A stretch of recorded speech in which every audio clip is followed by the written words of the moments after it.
Good evening, everyone. My name is Mohamed Sassiwi, and tonight I will present you some different ways on how to improve your already established PowerPoint skills.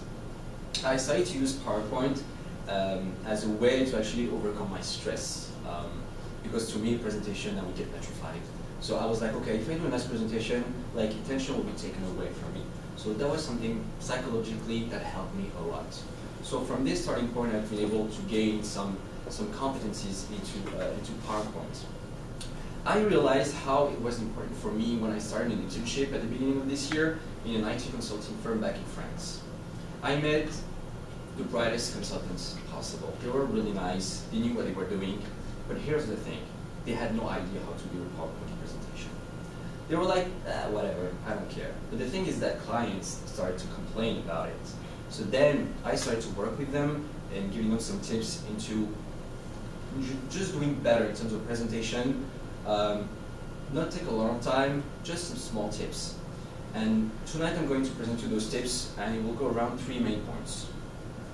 So first, we're going to talk about the use of words, then the use of visuals, graphs, and numbers, and then finally, the overall design.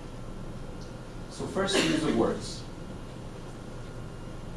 Well, presentation has been a little bit altered.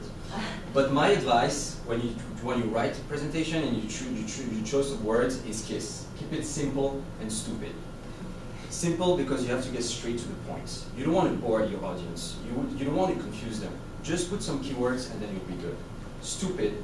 Stupid because a word or a number without the explanation behind it is meaningless. It doesn't have any meaning. So that's why it forces you actually, by making it stupid, that actually you have the role to actually explain it better. So that's a bad example of a presentation. This is actually my, my recommendation on this part. It might be interesting, but not really interesting. You don't want to read all of that. You don't have time for that. So, and then the focus will be taken away from me. So what would happen? This, boredom. You get bored. So my advice would be, the lesser the better.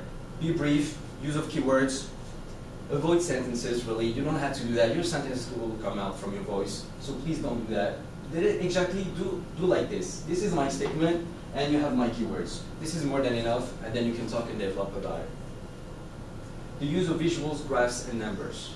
First, the pictures. I love doing pictures because they can portray much more. They have more power than words sometimes.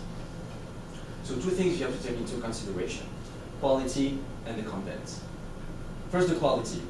Let's suppose you want to sell Parison to investors. You don't want to show this picture because it's bad quality and it's not professional. So instead, use something like that.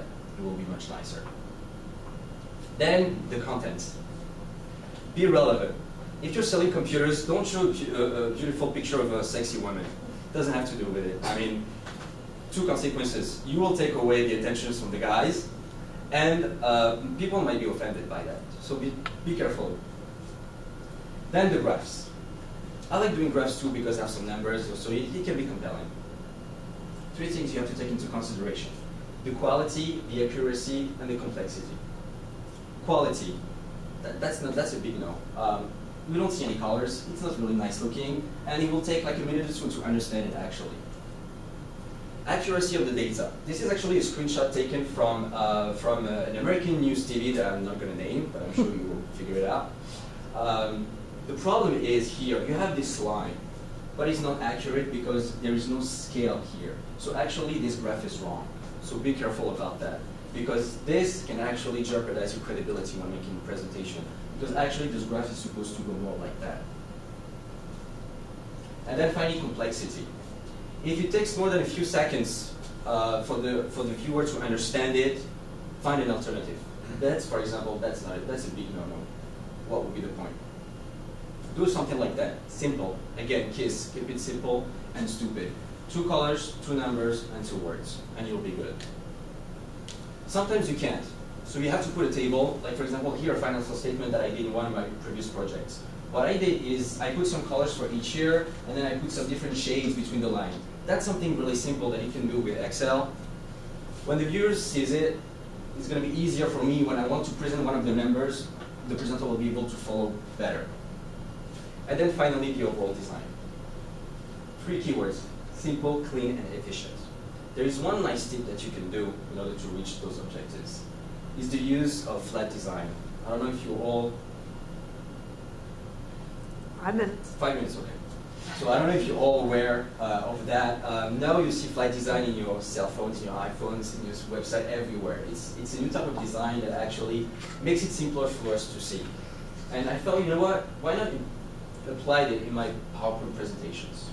So that's what I did. I don't know if you noticed before. This is again one of my slides. What to do, you just put some squares, some nice letters, white background, nothing much, but it looks more professional. It actually doesn't look like a PowerPoint presentation, that's the point. So finally, 3 main points. Use the words, be clear, no sentences. Then what you can do is, in terms of picture, be relevant with the picture, use them, but don't overuse them or don't misuse them. And then finally choose like a nice design, kind of hit to draw the people's attention.